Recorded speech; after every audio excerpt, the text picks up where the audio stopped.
Zayden was still laughing when his body started to twitch. Tiffany's smile froze. Her wine glass slipped from her hand and shattered on the hardwood floor. Around the table, her smug little circle of friends were choking, hands at their throats, eyes bulging, panic exploding in the room like a grenade. I didn't move. I just sat there, calmly watching it all happen. 10 minutes earlier, that same group was laughing at me. And Tiffany, my wife, the woman I built my life around, stood up in front of everyone, grabbed a plate of spaghetti, and smashed it into my face. The sauce burned. The noodles slapped against my cheek. And she said, with that cruel, rehearsed grin, "I always knew you were better on your knees." They laughed like it was a game, like I was the clown at their private roast. What they didn't know was that dinner had been the rehearsal. This was the performance. Let me back up, just for a second. Because if you're wondering how we got from pasta to panic, it started with silence. Mine. Too many nights pretending not to see her smirks at her phone. Too many mornings waking up to a cold bed and hotter lies. And Zayden? The man who sat in my chair, drank my wine, and ran his fingers along her thigh under the table like I wasn't even there? He was the final note in a song that had been playing for months. I just hadn't turned the volume up high enough until now. So yeah, maybe this dinner was my idea. Maybe I cooked the food. Maybe I poured every glass. And maybe I knew exactly who they really were when they laughed at me. But now they knew who I was. And the real story, the one you came for, starts right here, in this room, with a plate of spaghetti still dripping from my face, and my wife gasping for air as the sirens screamed louder in the distance. This wasn't revenge. This was the truth served cold. I didn't sleep that night. Not because of guilt, because there wasn't any. Just clarity. When the sirens faded and the lights stopped flashing against the walls of my house, when the paramedics rolled out the bodies and the neighbors whispered behind their curtains, I was still sitting there. Same spot. Same calm. Just me and the stain of marinara sauce drying on my collar like a scar. You want to know how I found out? It started with a pair of heels. Not just any heels, those red ones. Tiffany never wore them around me. Said they hurt her feet. Said they were too much. But one Thursday night, I came home early from work. My meeting had been canceled last minute, and I thought I'd surprise her. Instead, I surprised myself. The living room was dark, but I heard music upstairs. Something slow, sultry. I crept up like a stranger in my own house. Our bedroom door was cracked open, and through it, I saw Tiffany standing in front of the mirror, adjusting those red heels, and nothing else. Her hair was pinned up. Her perfume hung in the air like a lie. She wasn't getting dressed. She was getting ready. She didn't hear me step back. Didn't see me take the stairs down like a ghost. I sat in the kitchen, hands clenched, heart numb, and waited. At exactly 8:42 p.m., a black BMW pulled into the driveway. Not mine. I watched from the shadows as she ran downstairs, laughing, glowing, lips glossed and curled into something I hadn't seen in years. She didn't even look back. They drove off. I didn't follow. Not that night. I didn't scream or break things. I just sat there, cold, silent, watching the way everything I built slipped through a crack I didn't know was even there. She came back 3 hours later, reeking of musk and arrogance. "Didn't hear you come in," she said casually, slipping off the heels like they didn't mean anything. "How was your day?" I nodded. "Fine." And that's when I knew. She thought I was weak. She thought I wouldn't do anything. And honestly, she wasn't wrong, not yet. But I started watching. Every detail. Every whisper. Every text she tried to hide by angling her phone away. Every fake smile. Every girl's night that ended in silence and red lipstick smudges on her collar. Not mine. It got worse. She started bringing her friends over. The giggling ones. Chelsea. Madison. Some guy named Trevor who always just happened to show up after me. They made jokes in front of me. They tested how far they could go before I snapped. Turns out, very far. The night I found the hotel receipt in her jacket pocket was the final nail. Room 408. 2 nights. Champagne ordered at 2 a.m. A message on the bill that read, "You wore those heels just for me." I memorized the handwriting. That's how I knew it was Zayden. He had a habit of signing his name like a teenager, looped letters, a little heart where the dot should be over the I. Like he thought he was a gift. I laughed when I saw it. Not because it was funny, but because that's when the idea started forming. The dinner. The setup. The finale. And now? They were gone. Or close enough to it. And me? I had finally stopped pretending. You can only be betrayed so many times before silence becomes strategy. And if Tiffany thought a plate of spaghetti to the face would be the peak of my humiliation, she had no idea what rock bottom looked like for me. But she was about to. And trust me, we're just getting started. They kept me at the station for 6 hours. The officer across the table, Detective Marshall, tried every tactic in the book. Soft voice, hard voice, the good cop, bad cop act. He leaned forward, eyes narrowed, asking again and again, "Did you know what was in the wine?" And I kept repeating the same line. I drank it too. Technically true. I had a sip. Just enough not to look suspicious. Just enough not to join them on the floor. He didn't have anything. No direct evidence, no confession. Just a room full of unconscious narcissists and a man who'd had enough. They let me go. Outside, the air was sharp and clean, like the city itself didn't know how to process what had just happened. I lit a cigarette, even though I hadn't smoked in years, and let the silence stretch. The moment I walked to my car, I saw her, Tiffany, sitting on the hood, arms crossed, pale, furious, alive. The ambulance had saved her. Barely. "You think you're clever?" she hissed before I could say a word. Her voice was shredded, like something had clawed at her vocal cords from the inside. I didn't answer. She got off the car, came inches from my face. "They said it was poisoning. You did this. I cooked the meal. That's all." Her eyes flared. "You tried to kill me. You threw a plate of food at my face in front of your boyfriend. You mocked me. You humiliated me. Don't act surprised that dinner didn't end with dessert." She laughed, bitter and cruel. "You think this is over?" "I know it's not," I said. "But you should ask yourself one thing, Tiffany." "What?" "How many cameras do you think I installed in our house over the last 3 months?" Her face changed. Just a flicker, but I saw it. Fear. Real, sharp-edged fear. She opened her mouth, then closed it again, calculating. She didn't know. She really didn't know. And that was the best part. Because there weren't any. Not yet. But she wouldn't take that risk. She'd think twice about every lie, every move. For once in her life, she wasn't in control. I leaned in. "You want to play games? I can play harder. But you're already losing." Then I got in my car and drove off without another word. For the next few days, everything changed. Her friends stopped calling. Zayden disappeared. The news picked up the story, of course. Influencer dinner ends in chaos. Mysterious illness sends 5 to hospital. But no one said my name. I was a ghost in the narrative. The loyal husband. The background figure. That made it better. Tiffany didn't leave. She didn't file for divorce. She stayed in the house. But not with me. She slept in the guest room. She stopped cooking. Stopped talking. The silence was delicious. But the best part? The way she started checking her phone less. The way she glanced at the hallway camera I installed, real this time. The way she paused before saying anything in a room with me. She was unraveling. And I was just getting comfortable. But then something happened I didn't expect. She brought someone new into the house. Not a man. A lawyer. And that's when I realized Tiffany wasn't going to run. She was going to fight. And I had to decide, was I going to burn it all down? Or was I going to take everything she thought she could steal? Because I wasn't finished. Not even close. The lawyer's name was Grant. Sharp suit, sharper eyes. He walked into my house like he owned it, like he was already preparing to divide up the empire I built. Tiffany trailed behind him, playing the victim, her voice just raspy enough to remind him of what she'd been through. She was good at that, using her own mess as leverage. "Mr. Walker," Grant said, extending a hand I didn't take. "We're here to talk about a clean separation. Tiffany wants to be civil." I almost laughed. Civility died the night she threw pasta in my face and dared me to stay silent. "I bet she does," I said. "After everything." Tiffany stepped forward. "This doesn't have to get ugly, Evan. You've made your little statement. We all get it. But it's time to move on." Statement. That's what she called it. Like I'd written a tweet, not watched a room full of people collapse because they thought humiliating me was entertainment. Grant cleared his throat. "There's a proposal. 50-50 split. No alimony. She walks with the house. You keep the lake property." I looked at Tiffany. She didn't blink. She thought she had me cornered. "You know what?" I said calmly. "That sounds fair." Her eyes widened. Just a twitch. She didn't expect that. She expected me to argue. To fight. She thought she had power. "Just one thing," I added. "I want the files." Grant looked confused. "What files?" "The ones on her hard drive. The folder labeled studio. Password protected." Tiffany turned white.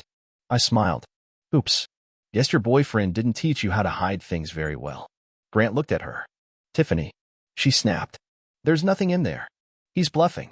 I leaned back in the chair. Then give them to me. Grant adjusted his collar. We'll need to review the request. Take your time, I said, standing up. But let me be clear. If you try to screw me out of this house, those files become public. And I promise you, Tiffany, your little brand won't survive even 10 seconds of it. She was shaking now. Rage and panic fighting for dominance. You're blackmailing me, she hissed. No. I'm reminding you who you're dealing with. They left in silence. That night, she didn't sleep in the guest room. She left the house, packed a bag and vanished for 3 days. I didn't call, didn't care. I spent the time going through her abandoned laptop, backing up every photo, every video, every message she thought she deleted. I wasn't just going to win. I was going to erase her. By day 4, her lawyer called back. Mr. Walker, the house is yours. And Tiffany has decided to walk away from all claims. In exchange, she asks that you delete the contents of that folder. I already did.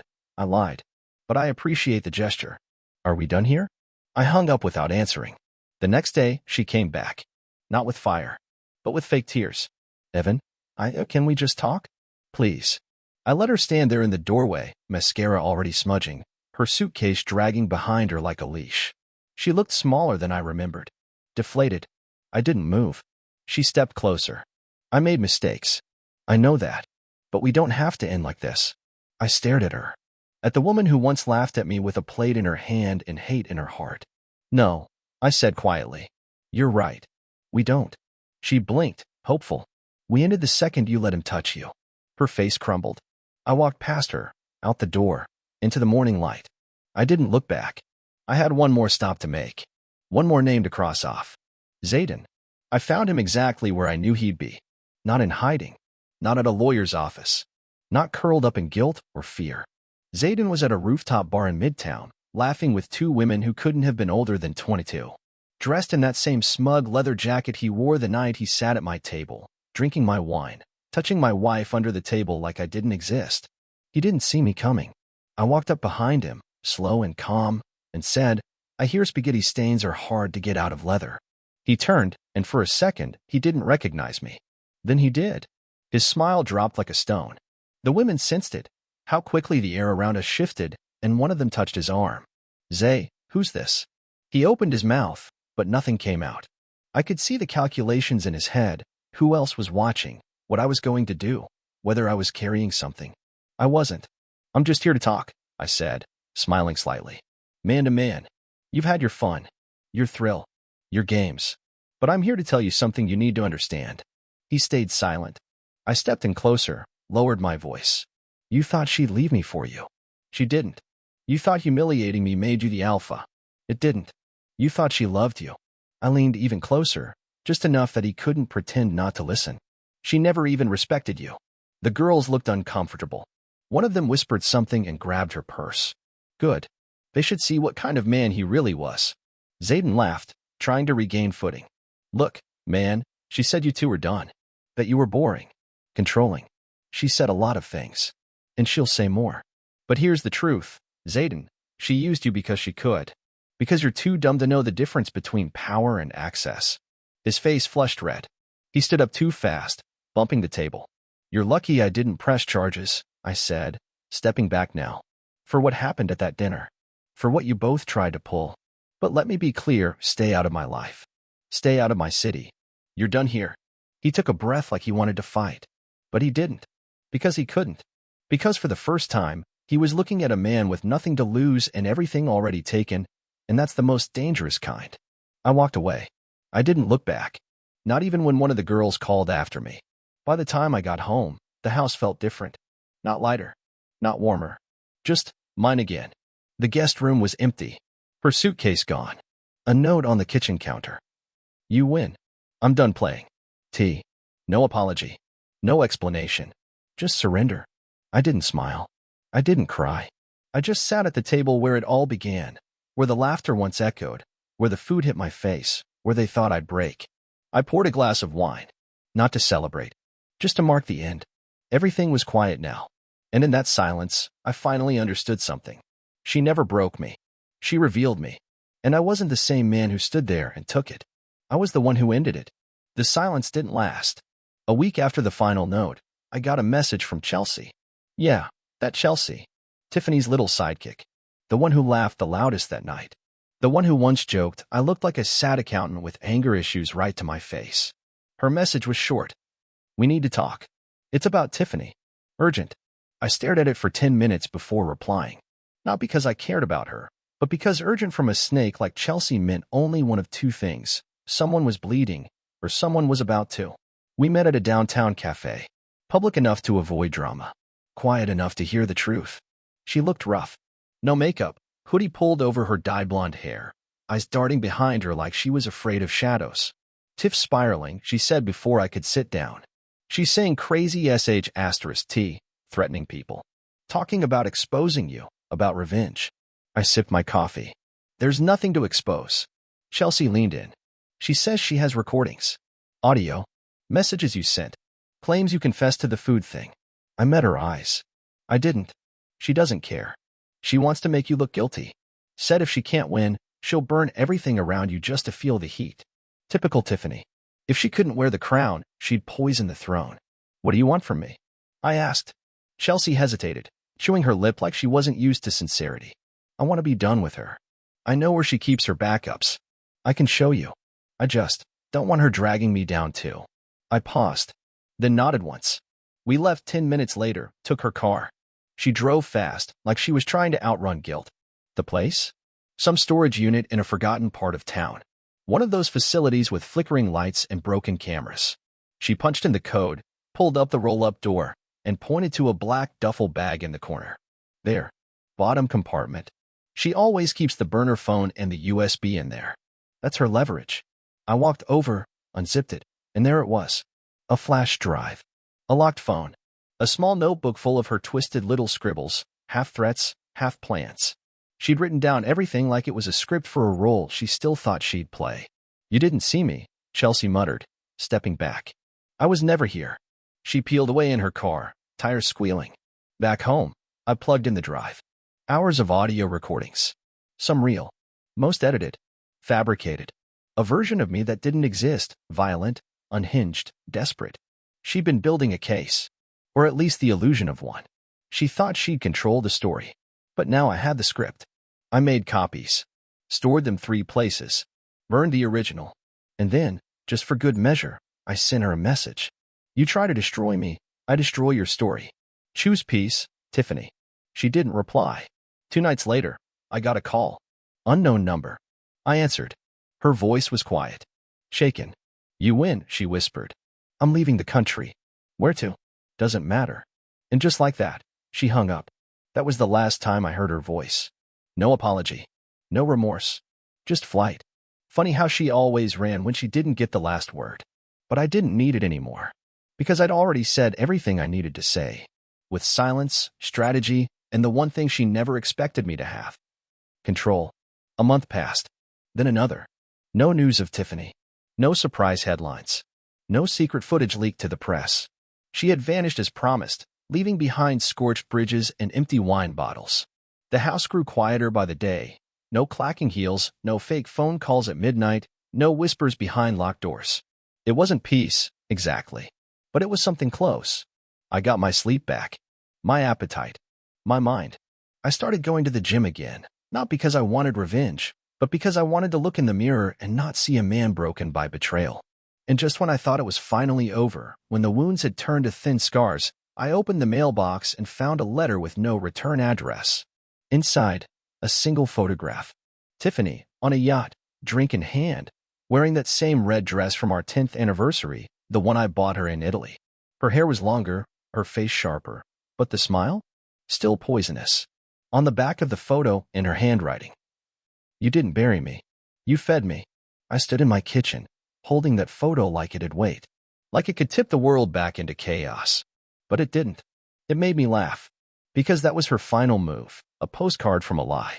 Proof she hadn't changed. That even across oceans, she still needed to be seen, still needed to win. Except she already lost. Because I didn't care anymore. That photo didn't bring rage. It brought clarity. She wasn't a monster. She was just empty. The kind of person who feeds on chaos because calm terrifies her. I used to think I could fix that. that I could love the venom out of her. But now I understood, you don't save snakes. You step back and let them slither out of your life. That night, I burned the photo.